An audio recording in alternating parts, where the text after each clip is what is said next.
جو حق تعالی کے پردہ میں رہتا ہے وہ قادر مطلق کے سایہ میں سکونت کرے گا۔ میں خداوند کے بارے میں کہوں گا، وہی میری پناہ اور میرا گڑھ ہے۔ وہ میرا خدا ہے جس پر میرا توکل ہے، کیونکہ وہ تجھے صیاد کے پھندے سے اور مہلک وبا سے چھڑائے گا۔ وہ تجھے اپنے پروں سے چھپا لے گا اور تجھے اس کے بازوؤں کے نیچے پناہ ملے گی۔ اس کی سچائی ڈھال اور سپر ہے۔ تو نہ رات کی ہیبت سے ڈرے گا، نہ دن کو اڑنے والے تیر سے، نہ اس وبا سے جو اندھیرے میں چلتی ہے، نہ اس ہلاکت سے جو دوپہر کو ویران کرتی ہے۔ تیرے آس پاس 1000 گر جائیں گے اور تیرے داہنے ہاتھ کی طرف 10,000، لیکن وہ تیرے نزدیک نہ آئے گی۔ لیکن تو اپنی آنکھوں سے نگاہ کرے گا اور شریروں کے انجام کو دیکھے گا۔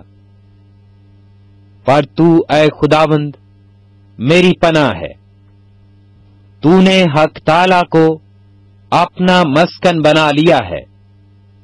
تجھ پر کوئی آفت نہ آئے گی اور کوئی وبا تیرے خیمہ کے نزدیک نہ پہنچے گی، کیونکہ وہ تیری بابت اپنے فرشتوں کو حکم دے گا کہ تیری سب راہوں میں تیری حفاظت کریں۔ وہ تجھے اپنے ہاتھوں پر اٹھا لیں گے، تاکہ ایسا نہ ہو کہ تیرے پاؤں پر پتھر سے ٹھیس لگے۔ تو شیر ببر اور افی کو روندے گا، تو جوان شیر اور اژدہا کو پامال کرے گا۔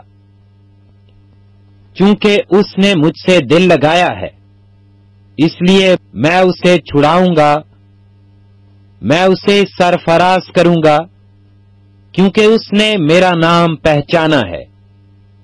وہ مجھے پکارے گا اور میں اسے جواب دوں گا۔ میں مصیبت میں اس کے ساتھ رہوں گا، میں اسے چھڑاؤں گا اور عزت بخشوں گا۔ میں اسے عمر کی درازی سے آسودہ کروں گا اور اپنی نجات اسے دکھاؤں گا۔